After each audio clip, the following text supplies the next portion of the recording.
Yeah. You know, this topic always make me curious because uh, the Buddha have been around, thousands of years, and like different great spiritual leader, last long. We have a very interesting message, and for sure, I'm a Buddhist monk, so I know more about Buddha more than Jesus because I'm not in that tradition, but I have a lot of good priest friends who love peace, and we work together, and we find something in common that love should be our religion. Yeah, love, that's the most important thing. But for some reason, the Buddha himself, he quite, what I call, scientifically perceived, not sometimes not in a spiritual way always, but he have some like a law of karma thing like a logic that you don't need to believe in it. You test it, and then you try and then see how it works. Interestingly, I think more than now 15 years ago, uh, UN recognized him and have the day at the UN for the Buddha, which if it's a day for the religious purpose, it's not possible. There's so many religions, so he go beyond religion, and I think he's the genius of Sri Lankan ambassador who proposed that he is a human rights activist. Which I will show you that why he is a human rights activist since his day, and then he also environmentalist. Can he approach how the monk you cannot cut the tree freely like a he have some principle that you need to look at this and that. So Buddha himself, after he enlightened, he shares something that go beyond belief, and that people take in. Even the scientists right now in the lab, when meditate, it fix the brain. They call neuroplasticity. Yeah, so it's quite interesting. This topic always come to my mind because humanity, for some reason, we never have really time that free from conflict. There are peace and there are conflicts somewhere. And I need to mention now how heated right now the conflicts in the world. So it's always interesting to look back what Buddha actually did in his day. And today there'll be some part that I didn't see any monk or any group talk too much about it, that how troublesome in his own time. We see that Buddha smiled, but actually he were attempted assassination maybe 3-4 times. Yes, someone tried to kill him, right? You didn't hear that too much, right? You say, oh, Buddha smile and happy. No, he on the assassination attempt. I think, as I know, 3 times that I know, but that's thing recorded. But thing that not recorded, we don't know. But there are death threat to the Buddha because what he found, it really shaped the core of the Indian society in those days. Okay, so we're gonna learn from that how he survived, how he used his wisdom to unite internal monastic community, and then make friend with other belief system in those days. Sorry? What was his name? Siddhartha. Yeah, yeah, Siddhartha. This Buddha. He's a prince. He's a prince and then turn enlightened one. So if you join with me before you see this slide, that there is the old super racist system in India. They call caste system. Brahmin come from the head of God. The priest, Khattiya, like a ruler, you come from the shoulder, and then Vaisya, like a merchant, come from the leg, and then Sudha, laborer, you come from the feet. And in India, still now, they not mingle. And if anyone cross marriage, they call Dalits, like outcasts, like you were kicked out. You can imagine how racist it is. And it still exists in India right now. And the book written by American writer, like a Pulitzer Prize winner, talk about the racist system come in America right now. It's something take from Africa, India, it's something passed on for thousands of years. Yeah, she write how it traced back to India, to the caste system. American writer. Siddhartha was Indian. He come from what? Indian family? India. Yeah, Indian family. Yes.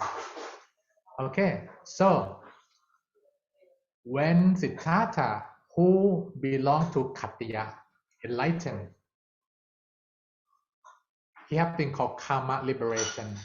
He said, oh, we're gonna respect or we're gonna treat each other not by which caste you're from. So he, in his monastic community, he let the ruler, the farmer, the laborer sit side by side and share plate. And that's shocking to the people in those days. Siddhartha, what you do? And he's a prince. And that you don't have curiosity now, right? Why someone tried to assassinate him? Because he troubled the system. Like the system want to control. But Siddhartha said, no, you cannot control like that. If you are the ruler, you do bad, we will not respect you. If you are the farmer, you do good, we respect you. That's his message. Thousands of years ago. No surprise, human rights activists. Jesus, indifferent. Yeah, you see, spiritual leader like that have that common ground. Right. And Me too. so there is inequality in caste system, and there are equality in Dhamma system. And another challenge, old centers of influence and new centers of influence.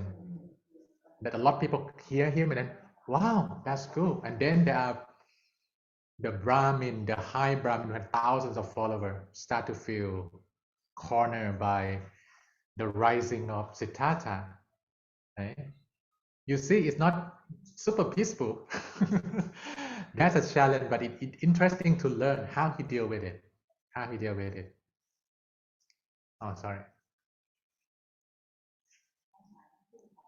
Okay. I'm going to share with you, but I really want to give you some perspective.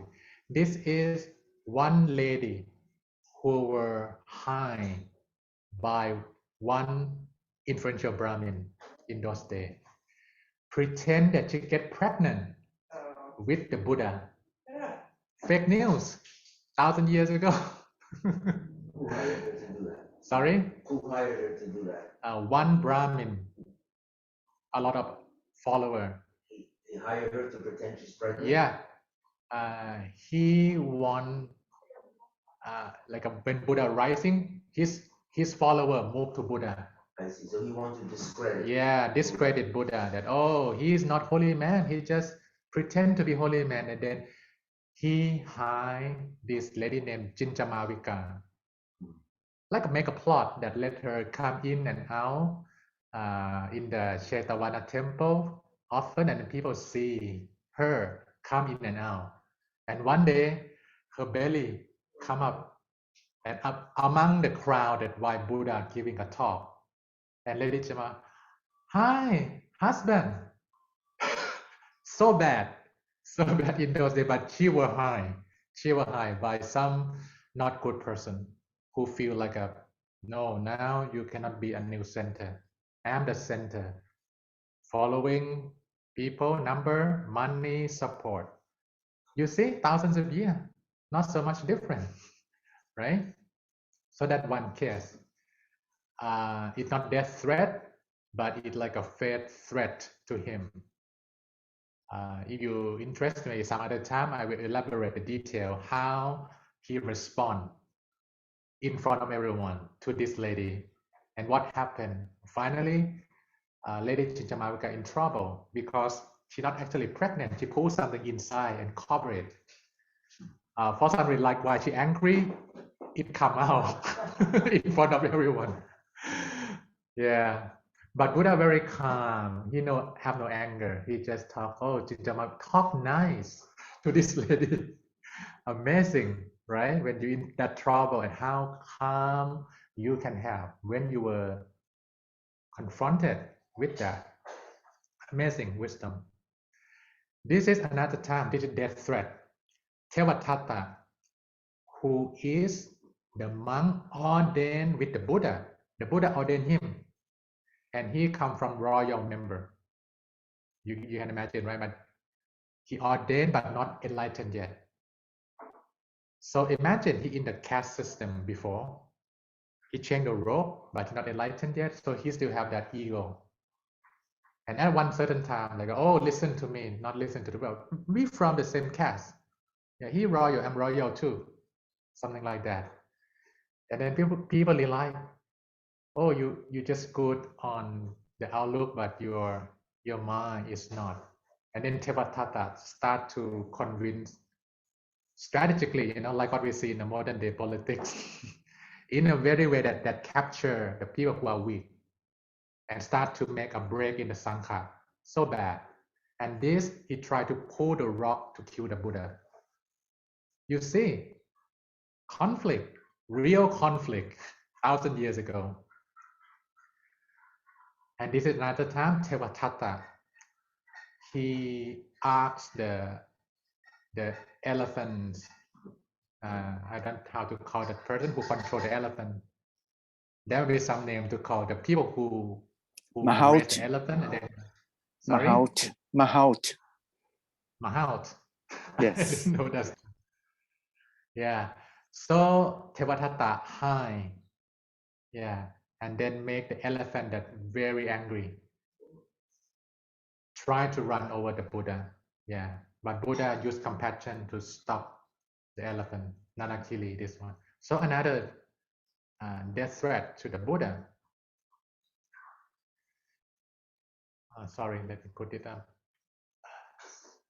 Okay. So this is one of the key message I got, and this is nicely written by Bhikkhu Bodhi, that he summarized. The members of order has been born in different castes. Yeah, that is diversity in those days, and you can imagine, not all enlightened. The prince, when see the people from the farmer, and in the scripture they talk about the skin. Yeah, they said, oh, from this caste they are fairer, this one darker. Actually like what happened in the modern day, that they are dark, they're from the lower caste, something like that. And it happened in like a supremacy. Scripture mentioned that. Interesting, right? So they come different castes, different color of the skin, different idea, different attitude, even spoke different dialects. Yeah, this is Bhikkhu Bodhi he gathered from, he's a Pali expert, American monk who translate Pali canon. Thus, for the Buddha, maintain the cohesiveness of his community was a critical task, constantly being challenged by the tension in communal living. Yeah. Not mentioning the small conflict between the group is happen all the time, like what we see in the company, in the country. But that big tension that will kill him, oh, that's a lot, right? Okay, so today I would like to share with you. I think we're in a time that a lot of conflict right now. Even I think I saw 1 month ago, they released the video that if nuclear come to New York, what you need to prepare. Oh, how can you release that video? But they said, oh, be prepared for everything, so that's a big one. But this principle, let's think about in your family, in your company, or anywhere that you might find some conflict. This is the way Buddha unites internally and then externally. They call the sixth principle of cordiality.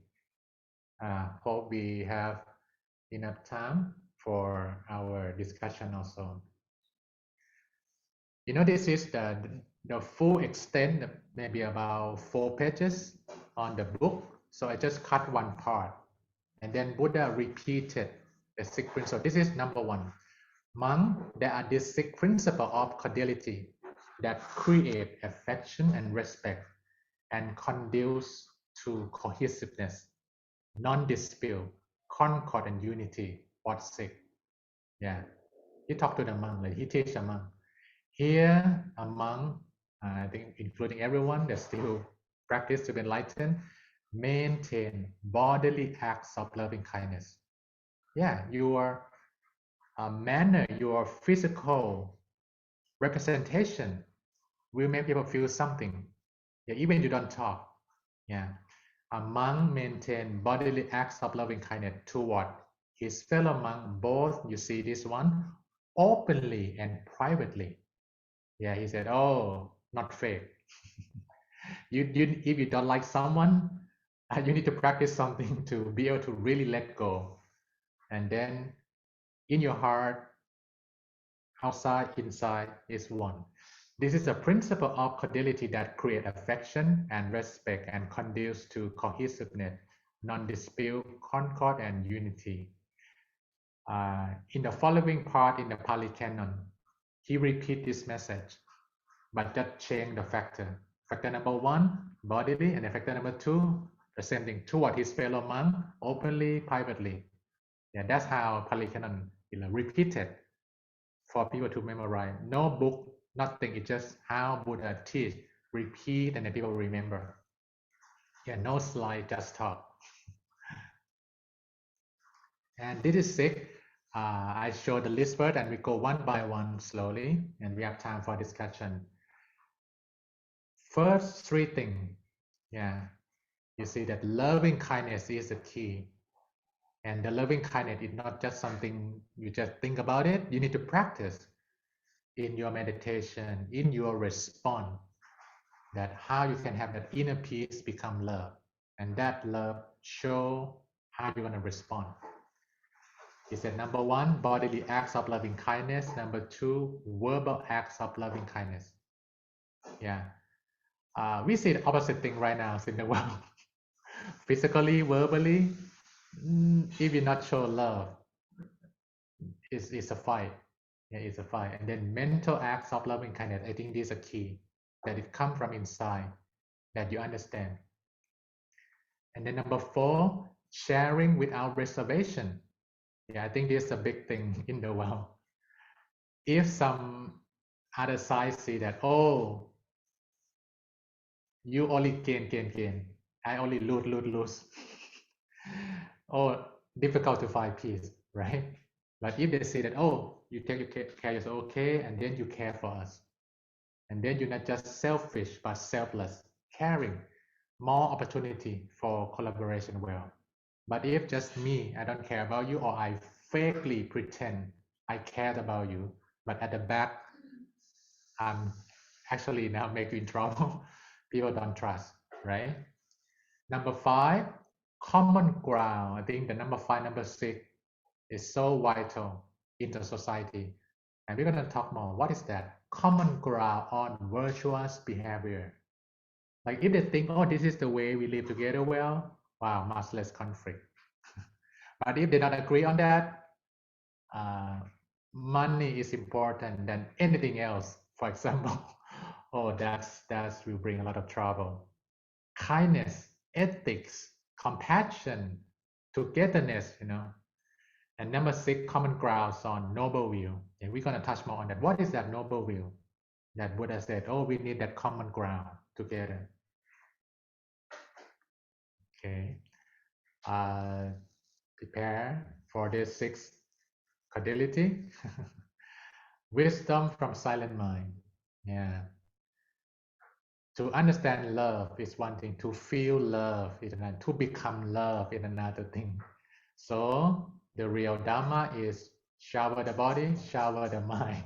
Make your mind resting. And that's good thing might come in.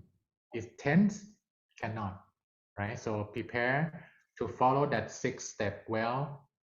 Meditate. Yeah. And there's a quote in Pali Canon also. Buddha said, meditation boosts wisdom. Enhance wisdom. Without meditation, wisdom wins. Yeah, he write out in Pali Canon, like, oh, you need to meditate to be wise.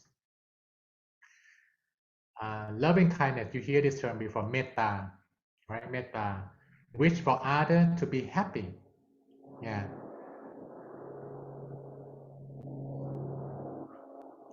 Okay, the first one. Yeah, body acts of loving kindness. Hugging, smiling. I think to the people you love is not difficult, right? To the people you just okay. You can say somebody he's a hugger, right? Some people like really feel love, even to someone's strength. I think that people have a possibility to unite people more. And the people who not have love so much, maybe they're just in the middle when have a conflict, right?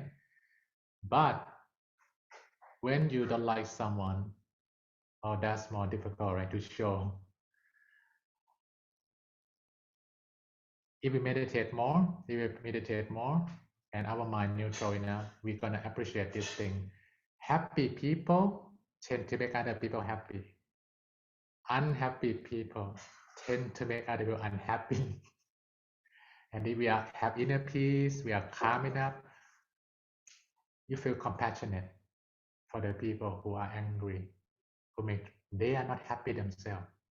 And that's why they cannot control that unhappiness. It overflows to other people. So if you look from the compassionate eyes, you should not get angry. They need love, even more than the one you love. Maybe equally need, but they need it. They need healing. But if people don't care, or you look stupid, I just leave you there. That unhappiness might spin over somewhere else. If you're strong enough, show love, show kindness. Even sometimes it's not easy. The second one, verbal acts of loving kindness. I think it comes from number 3 first, that you meditate, spread love and can do one you love first to the rest of the world, and then to someone you don't like. Also, they need love also. With that mind, I think the verbal will be better. Yeah, the act will be better too. Yeah, everything back to the mind. So that the first 3 things. Imagine if everyone at your home, in your office, practice loving kindness on a daily basis. And then their gesture show love, their word show love, their mental capability loving. How much more easier when we have trouble, and then we can really solve it and talk. But the lack of love, the lack of loving kindness, it makes things difficult, right? So I hope it makes sense that we really need to practice loving kindness. Number 4, sharing without reservation. Anything come, share. I remember I went to the Philippines, and I went to one house, Catholic family, not Buddhist. And in the Philippines, they like eat chicken a lot. That thing called Jollibee. It's like a McDonald's here, but it's a Filipino brand, Jollibee. So the father ordered the big, like a basket of the chicken, and then there are the older brother, the younger sister. Yeah. And then the mother tried to say, oh, give to your younger sister first. And then he's bigger and he eat more. So he take. And then I think the father busy is something. And then the mother tried to solve like, oh, no, equally share. And then the younger sister crying. I like a family thing have going on among the monk. Like, what I should intervene, what I'm gonna say as a Buddhist monk to the Catholic family there. But they learn meditation with me. But I can see, and you can imagine if this brother sister, it start from the chicken. But if they don't feel love, it moves to some other thing. How about the legacy in the family? Who get more? Chicken can make a bad time if we don't take care of it well. But if calm and then okay, equally share. Okay, you take this one, you take this one. If you have more, okay, you can give to the other side. No trouble. But the temptation even want to eat or something else, and they don't care. And you can imagine when you go for some camp and then training, buffet, right?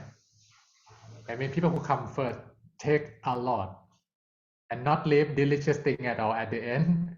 You can feel how harmonious that training will be. People not feel good, like why this happening? Conflict start from small thing, not a big thing. So the Buddha really get into exact detail. What make trouble? And he see, wow, sharing is very important. Yeah, caring very important. At number 4, I think number 1 until number 4, not complicated. And if we put it into practice at home or anywhere, it changes the game. Yeah.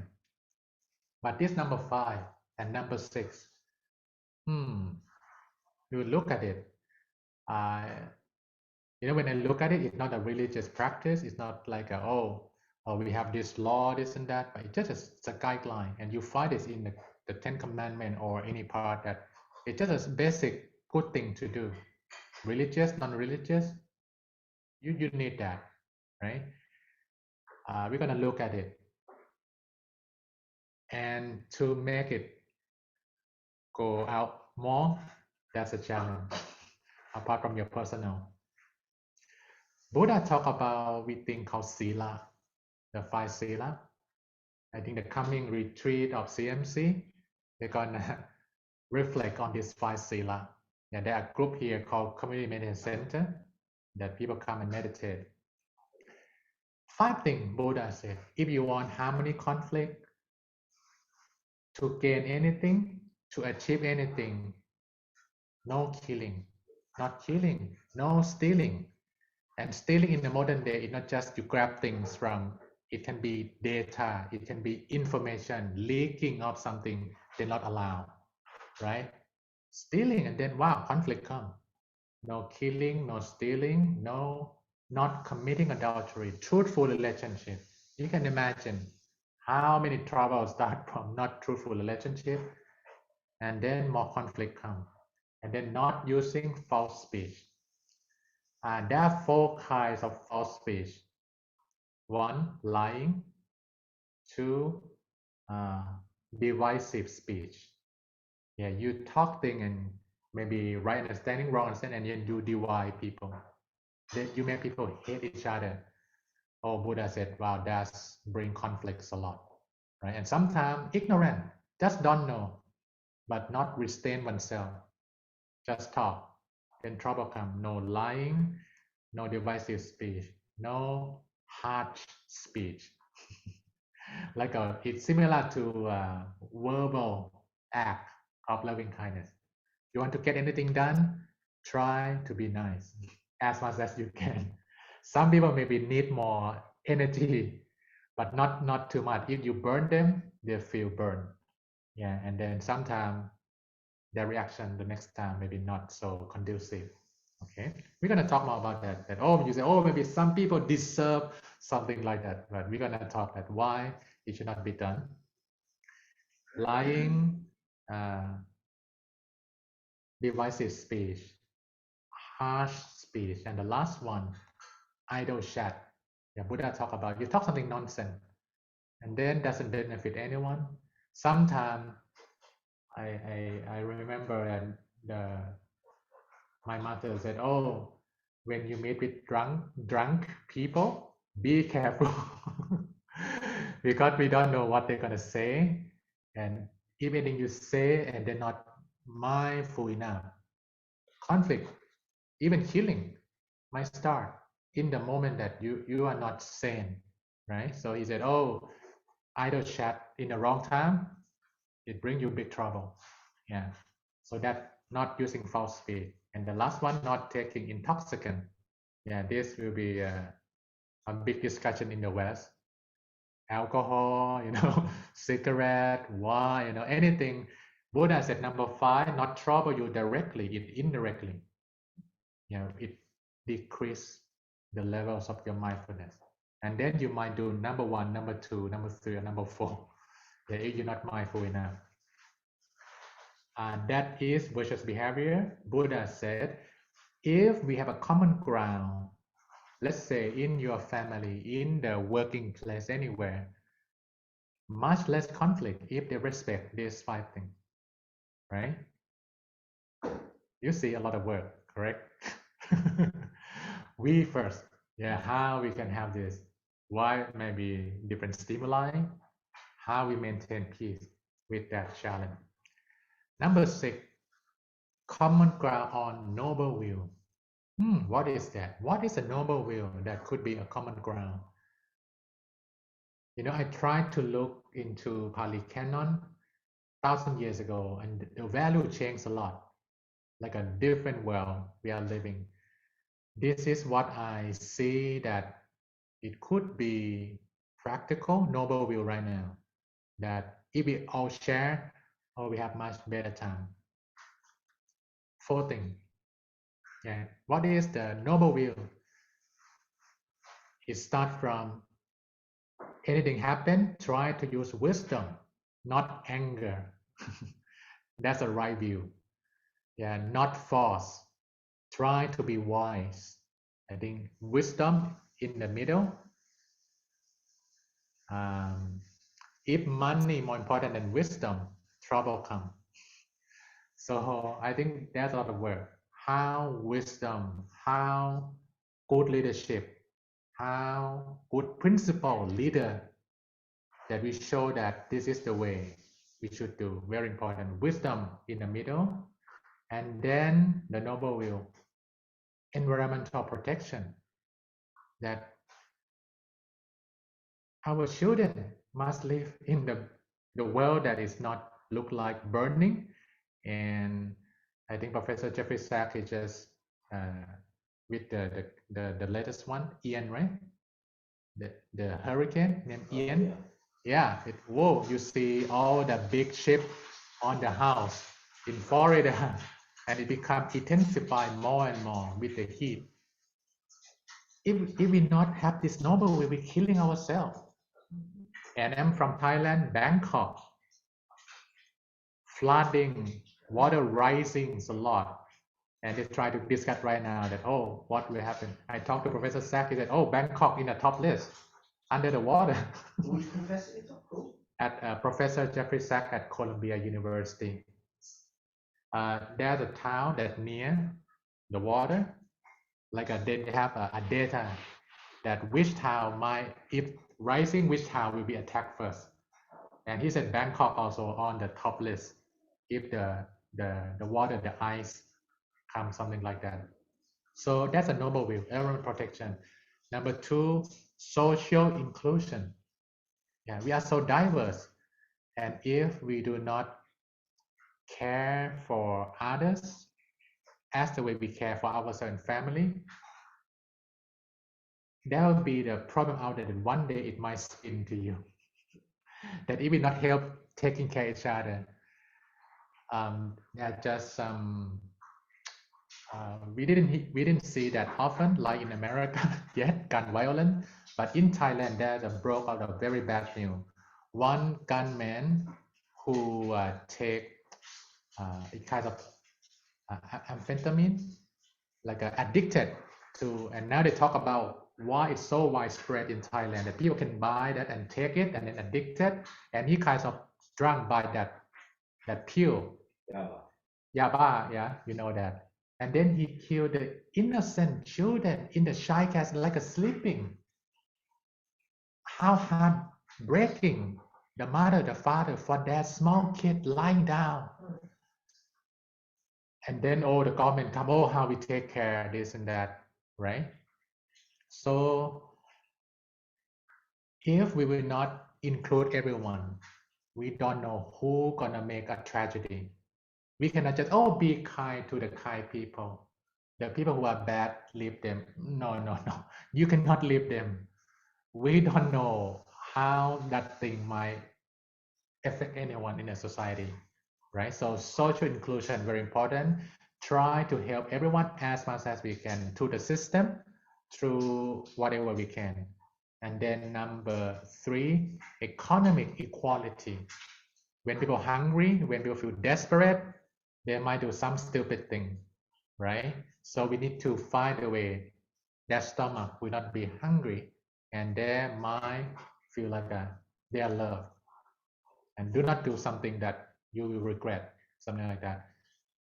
So I think that's you agree with me? This is a noble view: environmental protection, social inclusion, and then economic equality. Yeah. So I think that's a lot to take, but I hope this is a good list for you. That if you want more harmonious, cordial, non-disputed community, bodily acts of loving kindness, verbal acts of loving kindness, mental acts of loving kindness, sharing without reservation, common ground on virtuous barrier, and common ground on noble will, and importantly, start with oneself. And that's the only sure path to peace and more harmony, not other oneself first and inspired by example. And that's the way we really lead. Okay.